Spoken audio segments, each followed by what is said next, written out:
I'm assuming the 529. Let's assume it doesn't, right? Yeah. We're doing something like that, so. It's not goes on, like the small.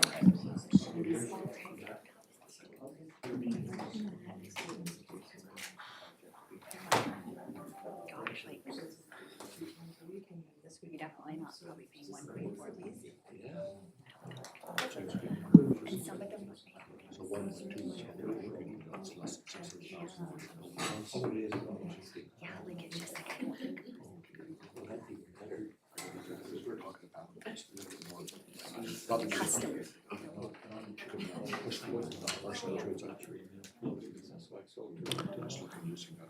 I call to order this public hearing, starting at 3:16 p.m., Tuesday, December 3rd, 2024. And I'd like to acknowledge that the town of Gibsons is in the traditional territory of the Squamish Nation. This public hearing is being held to consider official community plan and zoning amendment bylaws for lots A and C, Gibsons Way. I will introduce the council members present. Councillor David Kroll, Councillor Anne-Marie de Andrade, Councillor Christy Thompson, and our student representative, Melissa Verhoeven. Councillor Lumley sends his regrets. He's working away trying to get his own business open today and awaiting permits and things. He may make it a bit later, but he's not going to make it for this public hearing. I'm Mayor Silas White, and I'm chairing this afternoon's proceedings. A public hearing is a statutory requirement under the Local Government Act. All persons present who believe their interests are affected by the proposed bylaw amendments shall be given an opportunity to be heard on the matters contained in the proposed bylaws. Under the Local Government Act, the chair of a public hearing is entitled to make procedural rules for the conduct of the public hearing. And for this one, we will use the following protocol. If you would like to speak, please add your name to the speakers list at the back of the room. I think that'd be with Heidi. Once your name has been called to speak, please identify yourself by clearly stating your name and residential address before beginning to address council. Members of council are present to hear your submissions, but not to answer questions or debate the merits of the bylaws under consideration. Council members may ask for clarification from members of the public after their submissions, and I would ask them to do that through me as a chair as well. Speakers are allowed up to 3 minutes to make their presentation and may not transfer all or part of that allotted time to another speaker. Persons wishing to speak a second time with new information or perspectives may do so only after all other persons wishing to speak have been provided the opportunity to speak for a first time. Persons speaking a second time will be limited to 2 minutes. Persons wishing to speak a third time with new information or perspectives may do so only after all other persons wishing to speak have been provided the opportunity to speak for a first or second time. And persons speaking for that third time will be limited to 1 minute. Today's proceedings will continue until everyone who wishes to speak has had an opportunity. If necessary, we will adjourn this afternoon and set a time and date to reconvene the public hearing. It is important to note that council members have not made up our minds on this issue. A public hearing is not a referendum or a vote of those who show up, but rather for council to consider concerns from the public as part of our overall deliberations. Focusing on the topic, which is the land use change, will help your case, and I may intervene to ensure that we stay on the topic under consideration. If you've already made a written submission, we've read it. It is on public record, and council is considering written submissions equally, so I encourage you not to read it out if we already have it in writing. I will also clarify that the purpose of this meeting is to only hear from members of the public one by one. Council will further discuss what we've heard and other aspects of this development proposal and its overall impact on our community at the subsequent council meeting to consider third reading of this bylaw. And I will hand the meeting to Katie Thomas to introduce and provide background of this bylaw. Thank you, Mayor White. So under the official community plan, Lot C Gibsons Way currently has 2 land use designations, mixed-use commercial to the north and medium-density residential to the south. Official community plan amendment bylaw 98538 proposes 3 changes. Update the property's land use designation to high-density residential for the entire lot, and this will allow for a 5 to 6 story apartment building. Alter the development permit area in correspondence with the change in boundary between mixed-use commercial and high-density residential, and then also to remove the minimum FSR from the high-density residential land use designation. The maximum FSR will remain unchanged. So while the OCP amendment is for 1 lot, the zoning bylaw amendment is for 2 lots. Zoning amendment bylaw number 106583 changes the existing zoning from light industrial to Upper Gibsons commercial area 1 for lot A, which is the top that you can see up there, and multifamily residential 8 RM8 to on lot C. This will allow for a commercial building fronting Gibsons Way and then 3 apartment buildings on lot C. Notification of the public hearing was sent to neighbouring properties within 100 metres of the subject property on November 7th, prior to the postal strike, which started on November 15th. 2 newspaper advertisements were placed in the Coast Reporter on November 22nd and 29th. Thank you. I will now ask the corporate officer, Rebecca Anderson, to note and present any written submissions received to date regarding the OCP and zoning amendment bylaws. Thank you, Mayor White. The public hearing agenda was last published on December 3rd at 10 a.m. It included 13 submissions. Between the time the agenda was published and the deadline for written submissions, 2 additional submissions were received, and I'm going to read them out as they came in too late to go into the agenda package. This one is from Harriet Hunter of Sharman Road in Gibsons. To Mayor and Council, I am against the proposal for the development of lots A and C Gibsons Way at this time.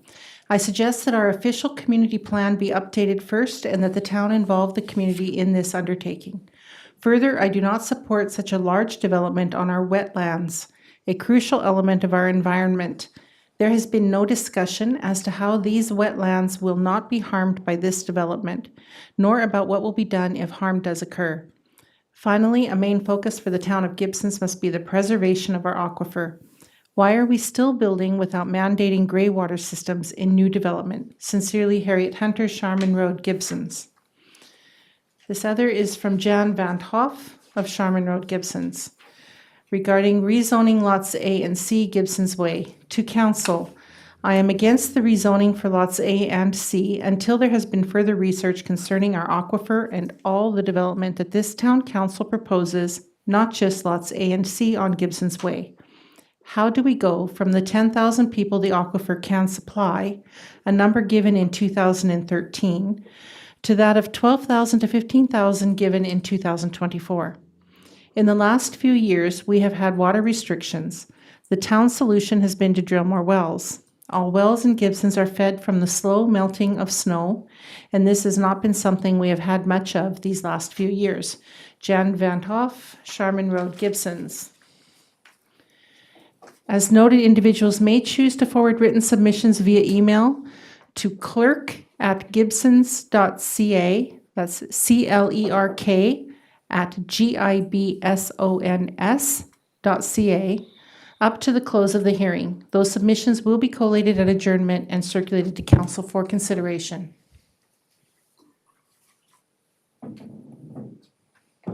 Thank you. We will now seek further public input. Is there anyone here in person wishing to speak for or against the proposed bylaws? Please come up and turn the microphone on. Yeah, please turn the microphone on first and then introduce yourself. So you can sit down. Oh, sit down. Yeah, yeah. I've been following the project. Please introduce yourself. Sorry. You I've have to been go back to following that the into the project. microphone. Is that okay? Yeah. I've been following the project, and I just, Your name. Sorry. oh, Gail Brackett. Yes. And I'm with Sutton Group at 655 School Road, and I also live on Swallow Road at Gower Point. And I know the community really well, obviously. And I support it because we just don't have diverse options for people. It's pretty sad. I'm selling a house right now. There's a basement suite. The people have been there for maybe 10 years, paying $1,000 a month. There's just no options. You know, they've got they found a temporary old Airbnb place that they're going to stay in. But they can't afford, $2,200, $2,500. We just need more product. The more product you have, the more affordable things will be. It's supply and demand. And I think the location is ideal for small, single moms or small families getting started. It's on transportation. It's near the fire hall. The only little thing I would be worried about would be the ferry traffic. It'll increase. But if they simply put a sign down on Reed Road saying Seashell, people would divert that way. They'd go along Henry. Henry would get advertising for the farm gate farmers. So it wouldn't be a bad option. And, transportation's right there too. So anyway, many, many reasons. I would support it. I think we need to have more product because people come here, they move on, they go to Powell River. They love it here, but they can't afford it. And we need more product, supply and demand. Okay, thank you. Thank you, Gail. Does anyone else want to wish to speak for a first time? Come on up and please state your name and address. And I think the microphone's already on. Rick Griffiths, 535 Gower Point Road. I'm here, first of all, I support it. So I'm here to be a diligent citizen and find out why there's some negativity about it. So I've heard about the aquifer. I think there's just so many benefits to this that I've driven that area just recently, and I've driven it quite a few times. And it's a good coat of fire would look really nice on that area. It's just it's disgusting to walk through and to drive through. And I think it would add. You'd have a lot of street traffic, pedestrian traffic. That goes through the area. I think it would enhance the area. If there's a water issue, I accept that. I don't even want to speak to that. That's entirely up to the committee. But that's enough. Thank you.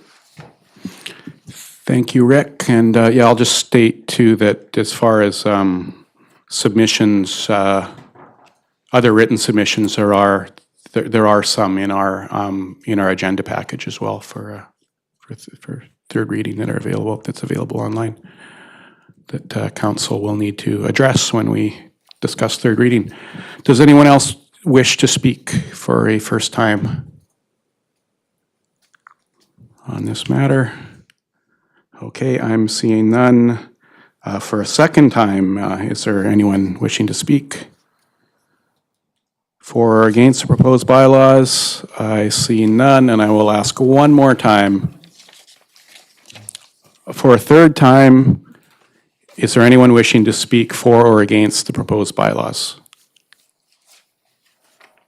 Okay, that finishes our submissions. Please note that once a public hearing regarding a bylaw is adjourned, council may not continue to receive further information or feedback from members of the public regarding the bylaw.